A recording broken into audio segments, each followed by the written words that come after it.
You are listening to the Dental Business Mastery podcast, where we discuss insights and strategies for your successful dental practice.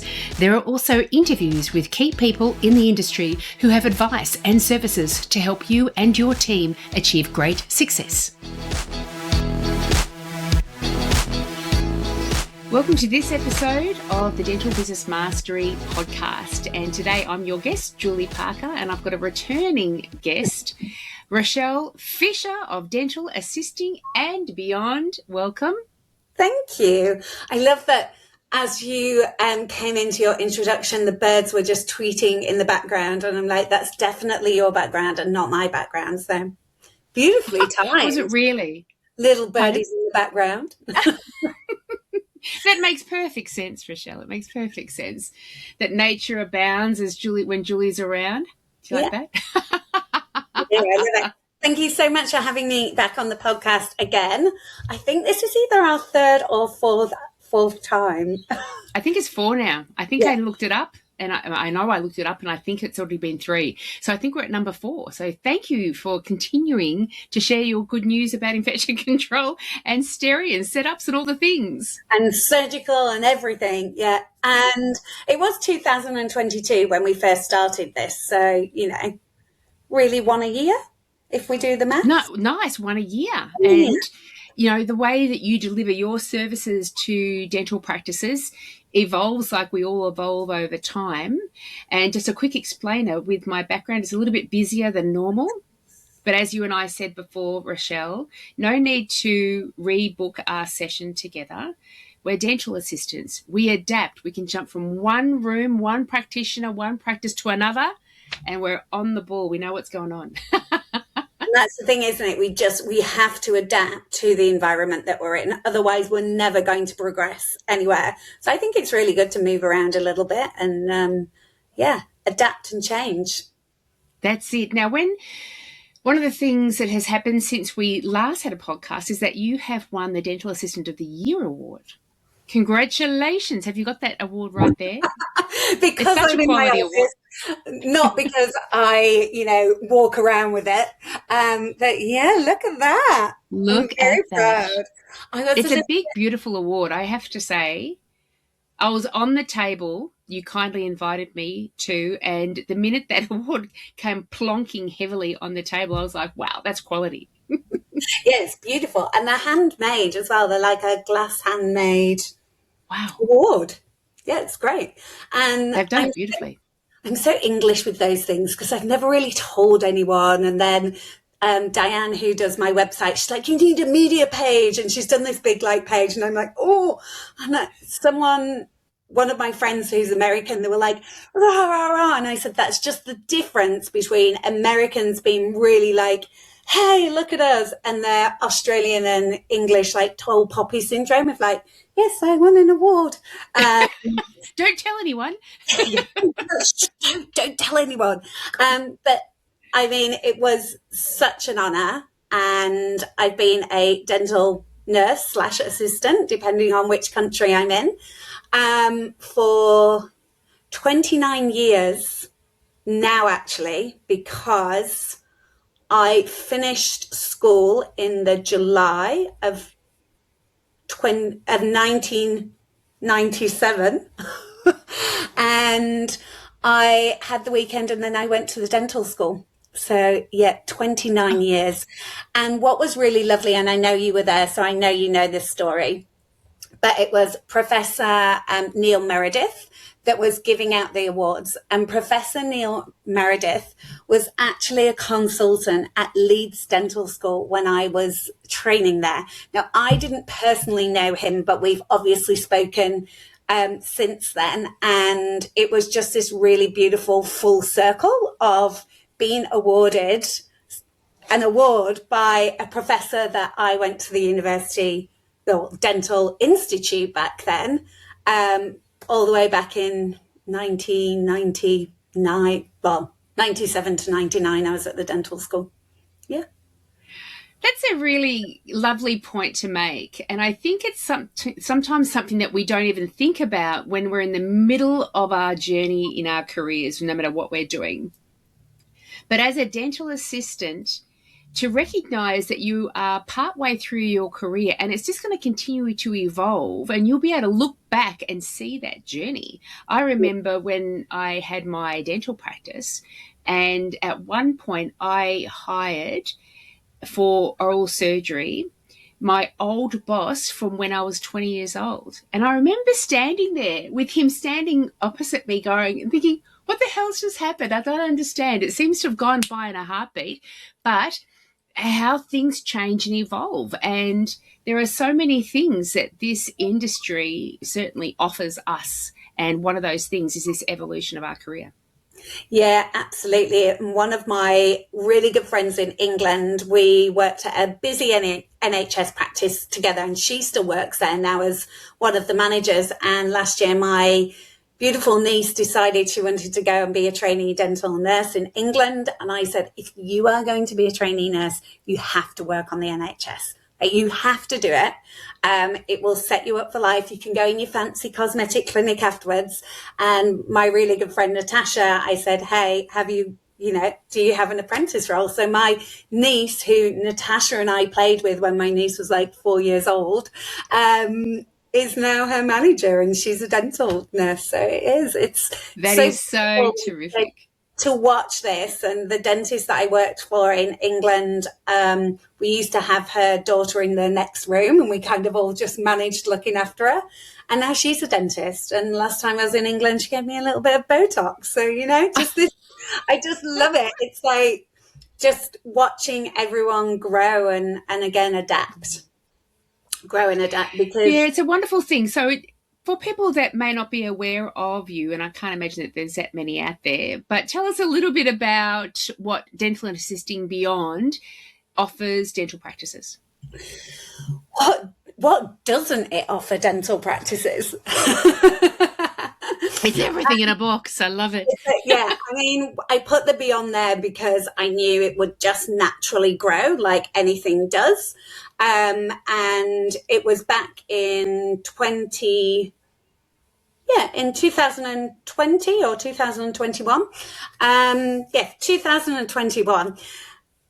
I had a little bit of time because obviously with lockdowns and everything in Melbourne, and I just knew there was this massive gap in the market for in-house, especially in-house workshops and training to support their support staff. So dentists could go on courses and they could learn, and then they'd come back with this fancy equipment and they're really eager to learn and use it. And to any dentists out there, dental assistants are not mind readers. We're just really good at anticipating your next move. So when you have a new piece of equipment, we can't read the mind on how to work it. So it was really, at the start, it was more surgical, because that's a lot of my background is implants and surgical and setting up proper sterile fields and understanding the why with it all, and then being able to anticipate the dentist's next move.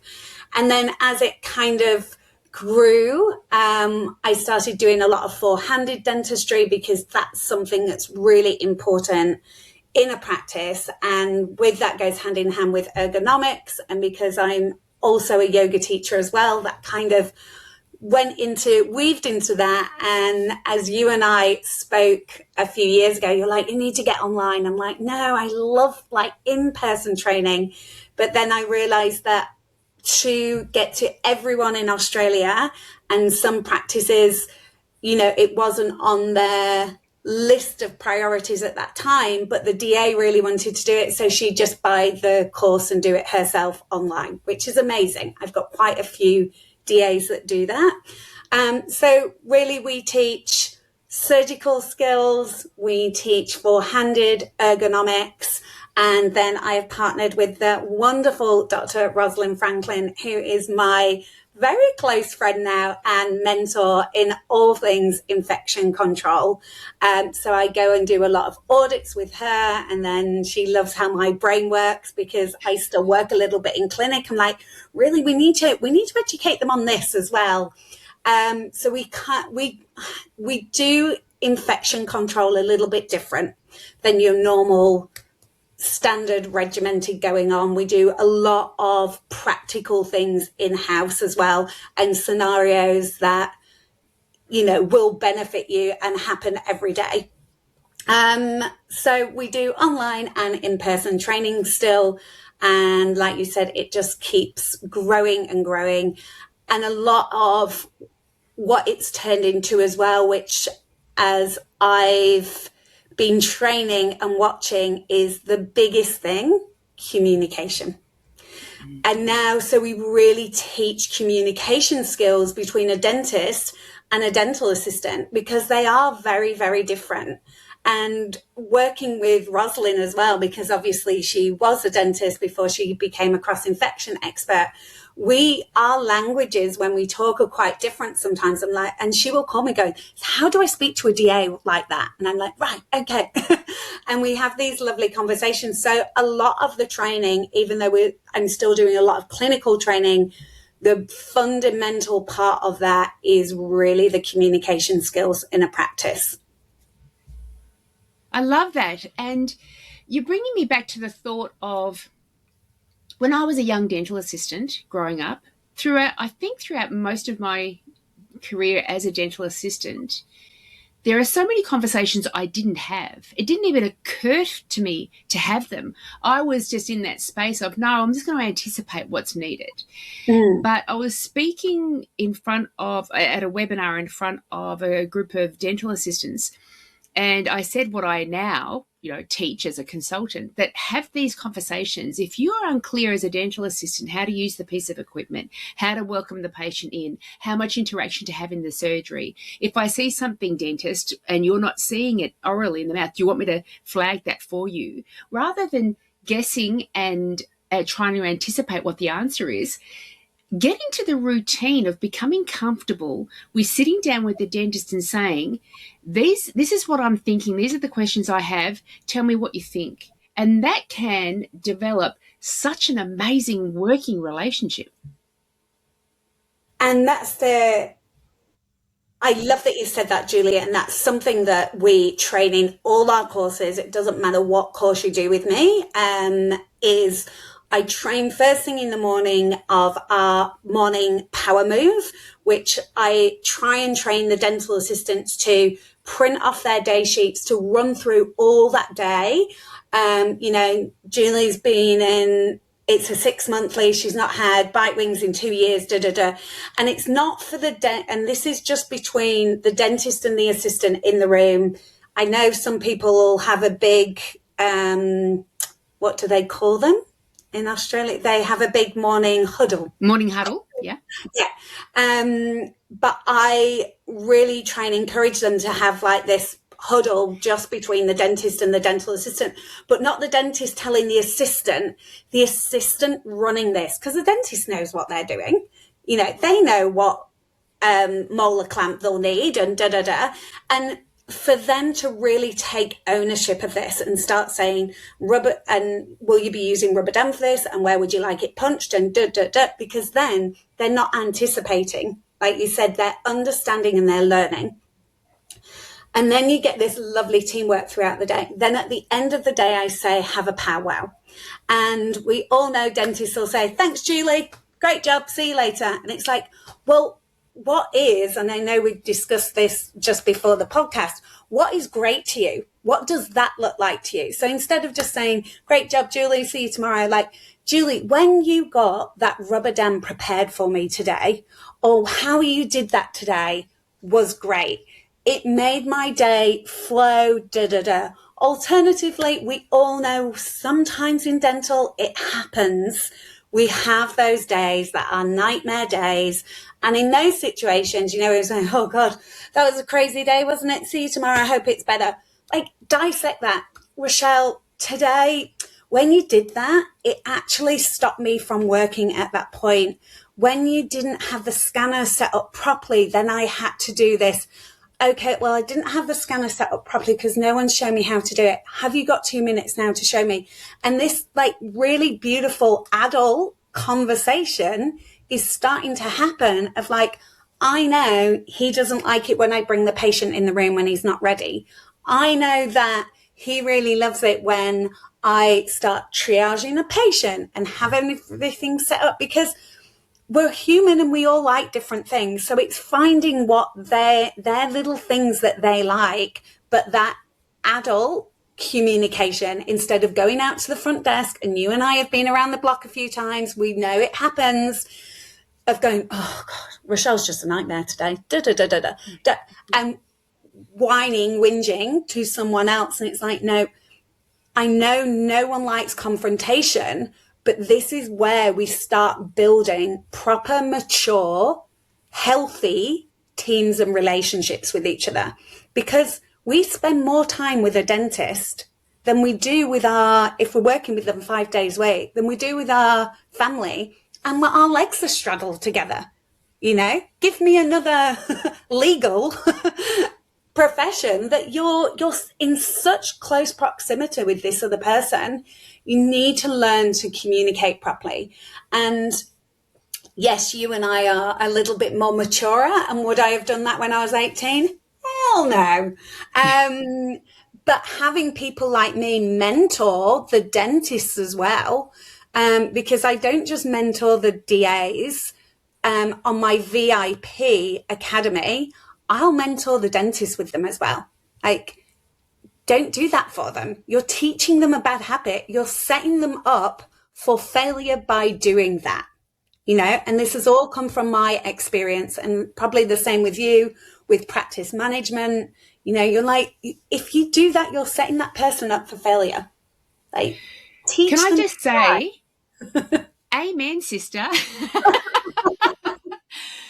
What you said, let's start having adult conversations. Yeah. Let's stop tiptoeing around each other because we're afraid that we're going to offend the other person or they're not going to take the feedback properly. How do we as young people learn how to give and receive feedback? Even not as in a young person, any person, because none of us are good at it naturally, by practice and repetition and looking for signs of improvement. When we don't highlight those things that made the day chaotic and crazy, from both aspects, that's where you do go back to the other team members and you go back home and you go into your friendship circles and you think, oh my God, and you say, this person's useless. Well, have you actually had that adult conversation where you're identifying what happens between the two of you and the actions that you have within the surgery that works well and what doesn't work well?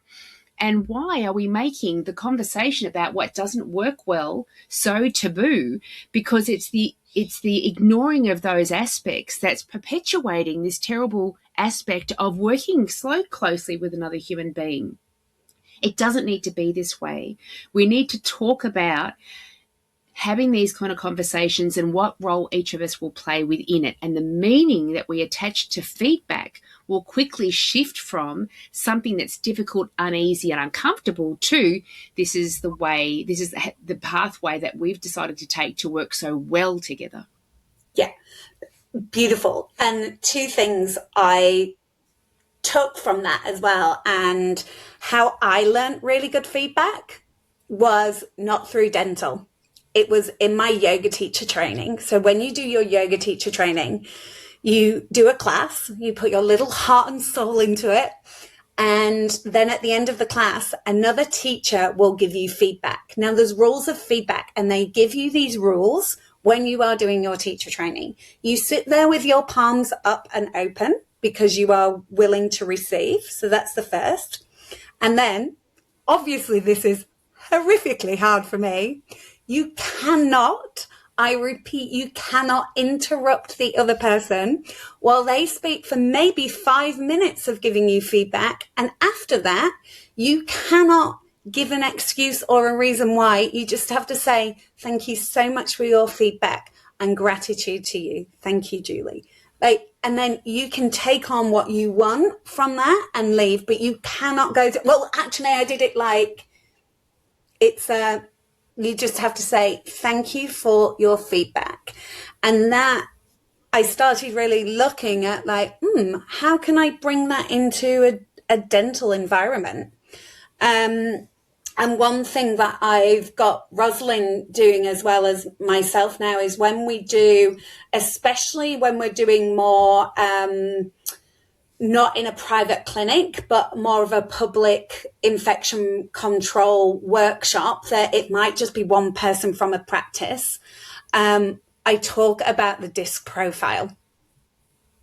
And you and I will know this, because I'm like, do not come to this workshop and then you love infection control as much as I do. So you're going to run back tomorrow and you want to do the change everything. And all you're going to do is get pushback. So first of all, we only do implement 3 things of the absolute maximum from this course, 3 things, and then all in the same day. And then we look at this disc. And if you've got to go to your dentist, they're probably going to be a C. They want evidence.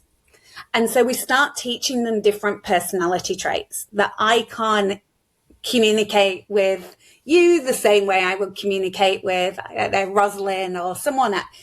It's that different. So we were actually teaching that as well. Not like the full disc profile, but maybe like if you're curious, get it in your practice, do it all together. But finding out those personalities.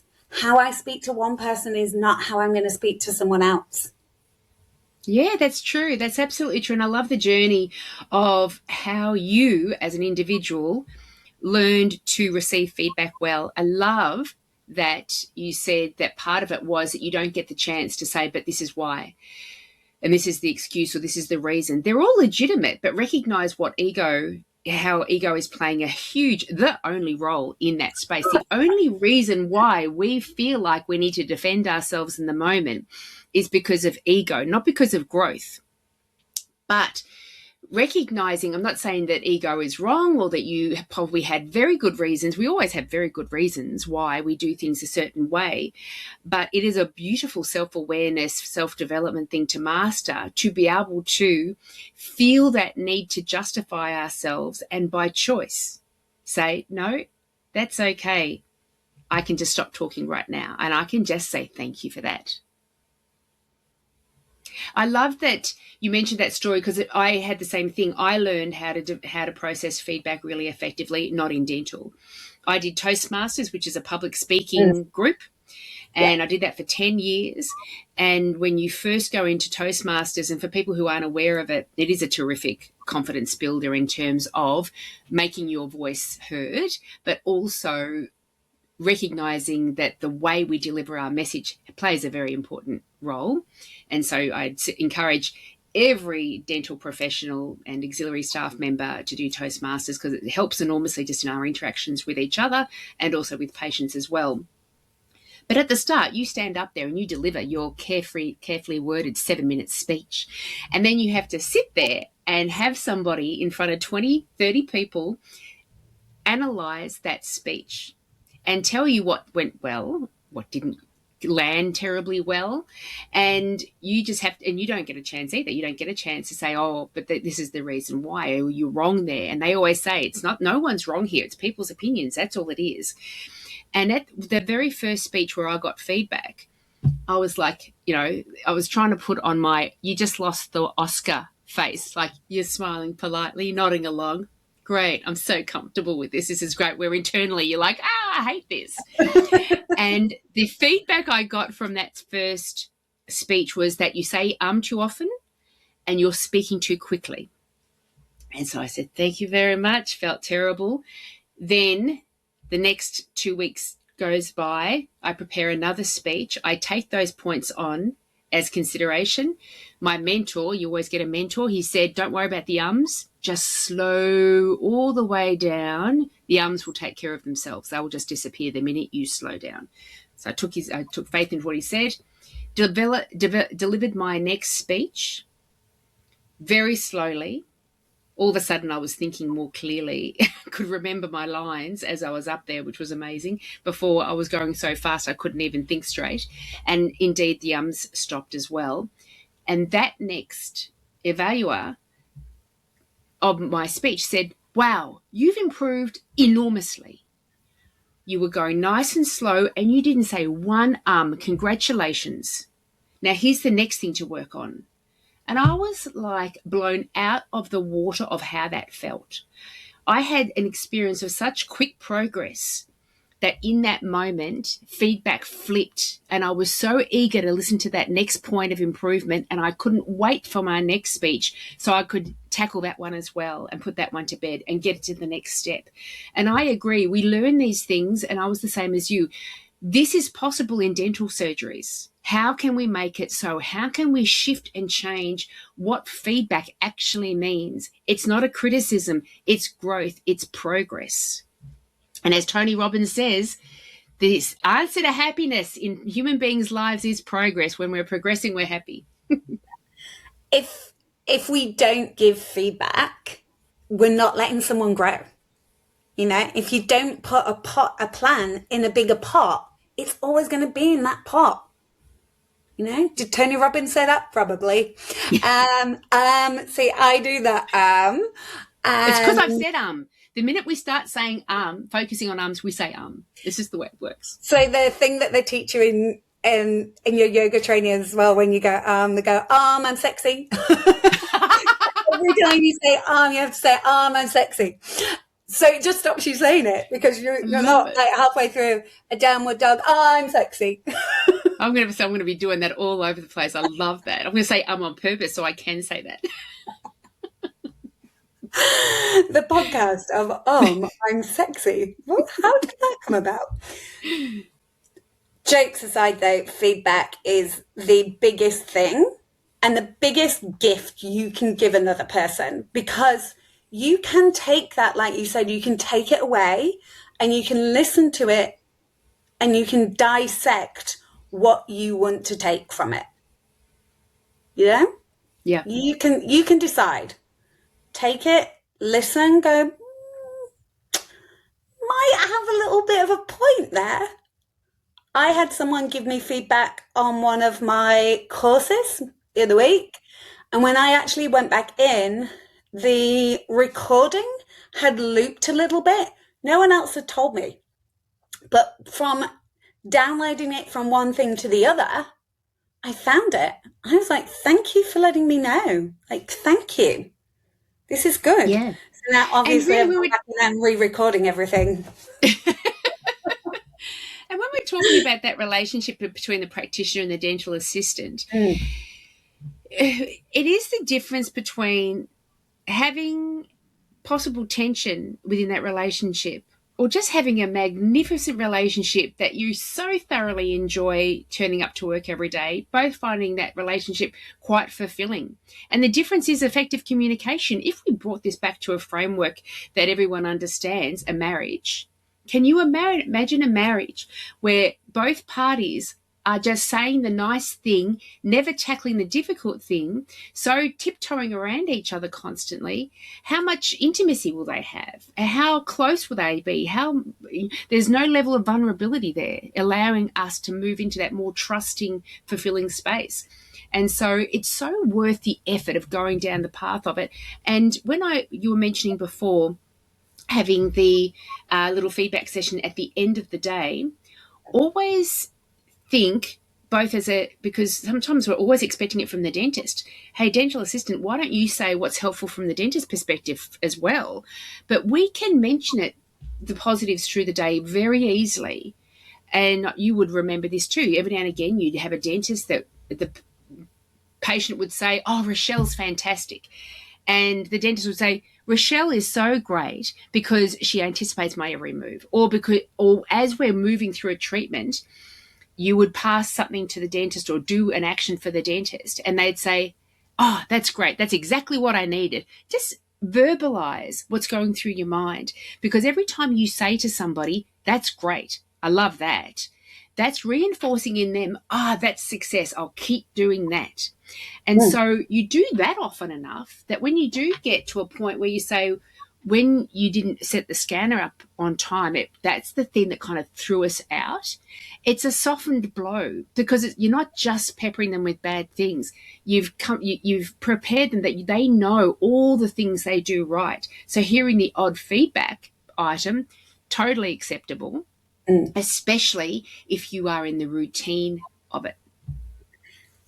The routine of it.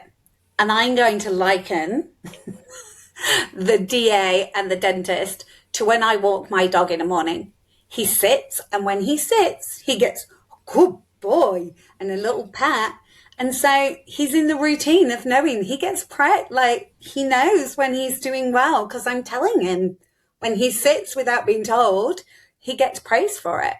And I'm not saying you have to go into your dental practices and be praising everything, but like you said, there is little moments throughout the day that you can add droplets of praise without it being, oh, you're amazing, Julie. You know, it's just these lovely little droplets. And I actually had a message from a friend that I've not spoken to for years from England.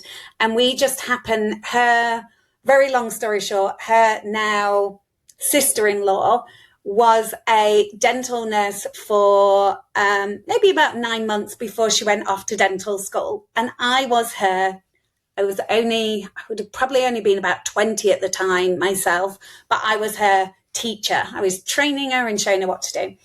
And Rosie the dentist, one's called Rose, one's called Rosie. Rosie the dentist, Rose was in the chair. Rosie the dentist was training a dental nurse, and she was telling her a story about me. I'm 45 years old now. This is 25 years ago. She was telling her the story about the greatest dental nurse she'd ever had. Me. You. Who would have thought? 25 years ago. Because I was explaining how to do things. You know, I remember one day the autoclave was flooding because it was in the days of the little sister, and she's mopping the floor. And I said, no, look at where the water's running from. Because obviously she's a dentist, so she's very intelligent, but probably not got the common sense that I had. You know, there's some people are really, really highly intelligent, but common sense not always there at the time. And I said, look at where the water's running from. Instead of drying it on the floor, why don't we dry where the flood's coming from? Stop that and then dry the floor. But all those little things, again, years ago, and I was only 20, and I was communicating with people properly. And I know my niece in England, she has a dentist that she works with, and no one else wants to work with this dentist. And bless her, she's only just turned 20, and I know she has conversations with him. And I'm like, how's it going with him? She's like, yeah, we've had a really good chat. And she's mature, but she has been brought up in a way of communication is key, and it is a gift. And like you said, it's not always, the dentist doesn't have to be saying it to the DA. The DA can say it to the dentist as well. We need that mutual respect for each other. And I know, you know, I write a lot for UK journals, and there is a dental nursing journal that I write for. And at the moment, I'm doing a little series on respect and communication with that. But yeah, I think it is the biggest thing. It's the biggest gift is communication in a practice and feedback. Yeah. And one thing I will mention, and then we'll possibly move into four-handed dentistry because I want to speak to you a bit more about that as well, is when we are given feedback, and it's a bit of a surprise, we weren't expecting it, the natural place to go to is you can be a little bit put off. And depending on what response you choose to have, you can get upset by it, you can embrace it, you can go off and gossip about it, you can go, this person's very hard. Look at, you know, get a load of what Rochelle just said to me. So you can have all range of different responses. However, if that person had asked that person beforehand, so Rochelle, if you, rather than just give me the feedback, if you had asked me at some point, maybe in the early stages of our relationship or whenever the moment presents itself now, Julie, when I've got some feedback for you, how would you like it delivered? Do you know every person has exactly the same response? Just tell me. Don't pretty it up. Don't delay it. Just tell me. However, so the minute I've given you that permission, you say, great, Julie, I will deliver feedback that way. So when you come back to me in a week's time and you say, I've got a bit of feedback, I am actually more open to it because I've given you the directive of how to do it, and you're showing me respect by doing it that way. Even though your feedback in both instances was exactly the same, one possibly could garner a poor reaction, but the other one garners a positive reaction. And it's a wonderful question to ask when you're working one on one with people. If you haven't asked it before, ask it now. If you get a new dentist or a new DA working together, ask that question. The DA should be asking it of the dentist as well. If I've got any feedback for you, how's the best way to deliver that?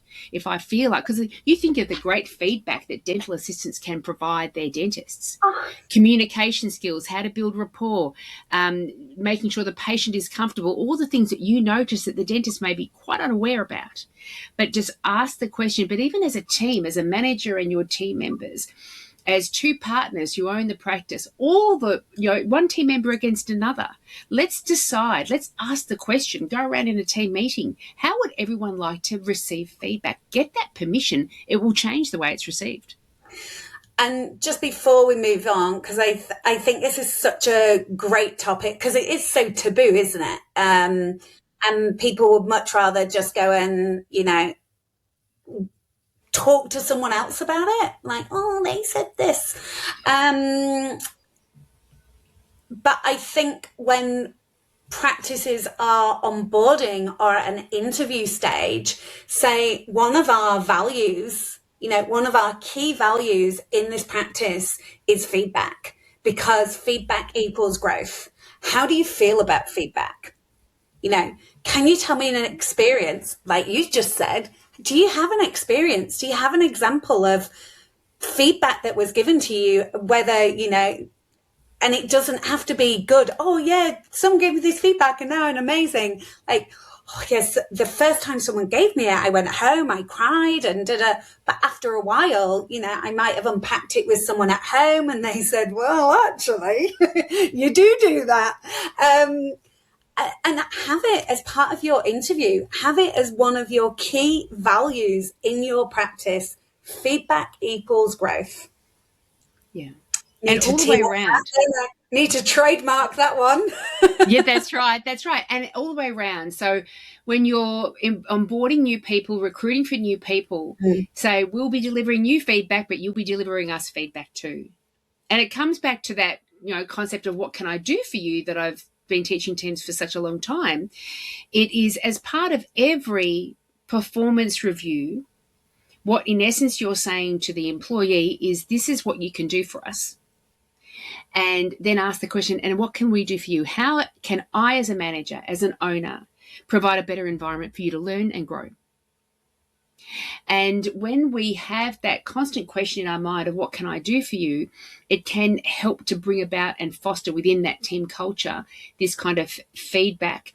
And I can't agree with you more that every practice in my book should have the value of growth, because growth is the thing that helps us progress. Growth is the thing that allows us the space to receive feedback. And we need, as a consultant going to so many different practices, both of us do experience seeing environments and how quickly they can progress when they start to have the little, even slightly difficult conversations that they've been avoiding for such a long time. Yeah, absolutely. Well, Rochelle, this has been magnificent. When people listen to this, I'm sure that they're going to want to jump onto your website and find out more about how you can help their practices. What's their best next step? Their best next step is go onto my website and there's a contact us page. Just put your details in there and then I will email you. When I email you, I normally call you as well, just in case the email goes in spam or something. And then we go from there. We have a meeting, or if you prefer emails, we just go back and forth. But I love a phone call and just to dive a little bit deeper and find out what you need as a practice. And if anyone does want to really push their practice to the next level and come and join on my VIP, if they've listened to your podcast, I will give them 3 months for free. So they'll get 15 months of working with me instead of 12. That is amazing. That Just is amazing. target is the best. That's your code. That's it. It's another trophy in my case. And so dental assisting and beyond, Rochelle Fisher. Look her up. All the links will be in the show notes.